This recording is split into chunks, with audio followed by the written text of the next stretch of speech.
sister and our nation's next First Lady, Michelle Obama.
You might imagine, for Barack, running for president is nothing compared to that first game of basketball with my brother Craig. I can't tell you how much it means to have Craig and my mom here tonight. Like Craig, I can feel my dad looking down on us, just as I've felt his presence in every grace-filled moment of my life. And at 6'6", I've often felt like Craig was looking down on me too, literally. But the truth is, both when we were kids and today, Craig wasn't looking down on me. He was watching over me. And he has been there for me every step of the way since that clear day in February 19 months ago, when with little more than our faith in each other and a hunger for change, we joined my husband, Barack Obama, on the improbable journey that has led us to this moment. But each of us comes here also by way of our own improbable journey. I come here tonight as a sister, blessed with a brother who is my mentor, my protector, and my lifelong friend. And I come here as a wife who loves my husband and believes he will be an extraordinary president.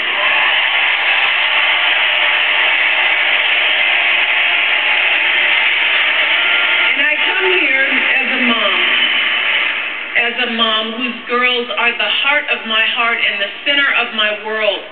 They're the first things I think about when I wake up in the morning, and the last thing I think about before I go to bed at night. Their future and all our children's future is my stake in this election. And I come here as a daughter raised on the south side of Chicago by a father who was a blue-collar city worker and a mother who stayed at home with my brother and me. My mother's love has always been a sustaining force for our family. And one of my greatest joys is seeing her integrity, her compassion, her intelligence reflected in my daughters. My dad was our rock. And although he was diagnosed with multiple sclerosis in his early 30s, he was our provider. He was our champion, our hero. But as he got sicker, it got harder for him to walk. Took him longer to get dressed in the morning. But if he was in pain, he never let on. He never stopped smiling and laughing, even while struggling to button his shirt, even while using 2 canes to get himself across the room to give my mom a kiss. He just woke up a little earlier, and he worked a little harder. He and my mom poured everything they had into me and Craig.